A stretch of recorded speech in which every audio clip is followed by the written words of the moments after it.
Hello again. I'm on a roll with these videos at the moment, so I thought, why not post another? Fair enough. Be a laugh. Okay, the last talk was on religion. This one's going to be on politics. I love the sensitive subject ones. I can just see people flaming it already. But, what the hell? It's opinion, isn't it? Everyone's allowed to have that free choice. That free choice to choose, to believe what they want to believe, to pick whichever side they want to pick. So why not pick politics as the next one for this video? Okay, politics. I think what's important to remember, and what a lot of people forget, is that there is no political party which can satisfy every member within that society, or within the population they serve. You'll always get people who disagree with a politician's view on one thing, and that is because we essentially are different people. You can do your best to incorporate as many people as you can, but it's unlikely that you're going to be able to help every member. To be fair, okay, personally, I am not a conservative. I'm not very right-wing. I'm probably more centre. I drift between centre-left to centre-right. Depends. I believe certain things. I wouldn't say I'm dead centre. I'm not a well, for the UK it'd be Liberal Democrat. Well, actually no, that's for England, because Scotland has its own parliament and stuff, and there's other political frameworks in there. So for England, I'm probably more for the Labour Party, well, the new Labour Party. I definitely say I agree with certain things, like the NHS. I think is invaluable in the United Kingdom. I think access to healthcare and being able to know someone's there to be able to help you when you're sick or give you an emergency operation is so important. It does come at a heavy price though. It does come at a lot of tax money, people paying a lot for that service. It's not easy. It is a big strain, and I can see why the current government, which is the Conservative government, would like to cut down funding in certain areas. I sort of agree with some of the right-wing view in some ways. I do agree that money shouldn't just be given out to anyone who basically wants it, but I think you need to catch more fraudulent people than you do restrict the amount of, excuse me, sorry, I believe you should catch more people who try to commit benefit fraud rather than just cutting benefits down and allowing fraudsters to still get away with it. There's so many people out there who need that financial help which they can't get otherwise, through no fault of their own, and they need to be protected. It's absolute outrageous to expect anything other than that. But then again, politicians' views, some people argue families should take more responsibility, that local communities should take more responsibility, and maybe they should.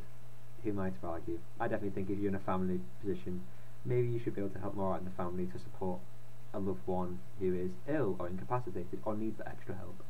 And communities should have more funds available to them to help them out. But then where does that stop? Okay, so yeah, I really think there should be more focus on catching people who commit benefit fraud. I don't think there should be cuts on benefits, but again, the cost of catching people on fraud could very easily outweigh the amount of people who actually benefit from fraud in the first place. So it's actually cheaper to allow the fraudsters to continue, providing you cut the overall benefits. That's a bit messed up, isn't it? When it's cheaper to allow it to happen than to actually sort it out. But we live in a society where money runs everything, so fair enough. And before I get a massive comment that, oh, you're such a left-wing socialist, or you're such a communist, please keep in mind this is my own opinion. There's good and bad on both sides, and you can't win. People who think they can win in politics are bloody stupid. You can't win. You've got different people with different needs, and you've got an infinite number of problems, and an infinite number of problems in the future which are going to happen, and you need to sort them all out, and you can't. No party can. The best party to pick is the one who's probably going to benefit you the most, to be honest. Like, let's face it, most people are going to pick a party which is going to benefit them. If you rely on a lot of help, welfare and social aid to help you in your life, you're not going to pick a party that seeks to cut it, are you? No, that's stupid. But then again, the population can be quite stupid at times, let's not forget the X Factor and some certain voting decisions that way. But the X Factor is a different story, and I think the X Factor is hilarious entertainment, which shouldn't be taken seriously. And likewise, if you're got more money, you're not going to vote for a system which increases tax, are you? Because that would not affect or help you in any way. There's the argument that people in better off positions should pay more tax.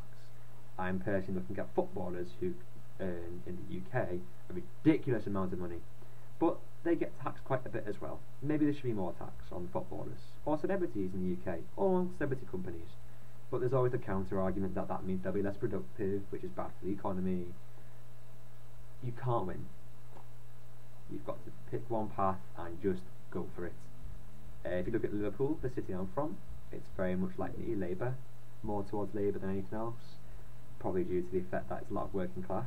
It's not the richest city in the world, or well, even in the country for that matter, but it's got that working class feel to it. Like, people work hard for what you've got, even if it's not much, but it's not perfect. No city is, especially Manchester. But yeah, with politics, if you're politically active, I'd love to hear your political views on certain subjects. If you've got a political edge to anything, please let me know. There's a lot of parties seeking to do more than just balance the checks on either side. There's things like the Green Party, other parties like which want to campaign for great access to justice, and that's a different kind of political route people go down. And it just depends on your own view, really. It's one of those sensitive subjects people get very defensive about, because some people are very political and they believe that they should be heard, and I think they should, because everyone's got a right to their own opinion. I think it comes like similar to the religion talk. It's when you impose on other people. If you are going to impose your own views on people and try to make them swallow it, they're either going to roll over like a dog and accept it, or they're going to be a fucking annoying chatterbox and chat shit right back to you. Best thing is just to spread your message. Don't force people to believe it. Let them believe what they want, and go with it. Politics is important. It's becoming more important in a massive globalized situation. But yeah, that is all really on this video. As I said, feel free to post your own comments, views and stuff. Please don't click flaming. I don't want a conservative socialist war. It's fucking pathetic. Like, give your own views and stuff. And I hope you've enjoyed the video. I've also realised I kind of roll my eyes around so much, like when you're looking up and down. I don't know, I'm trying to pretend that there's someone else in the room, because it feels really weird when you're talking to a screen. Don't know how actors do it, but that's a different story altogether. If I am speaking too quickly, please stop me and post. Anyway, I'll let everyone go. Enjoy your evening or day or whatever. Don't go on a political witch hunt. And well, yeah, bye.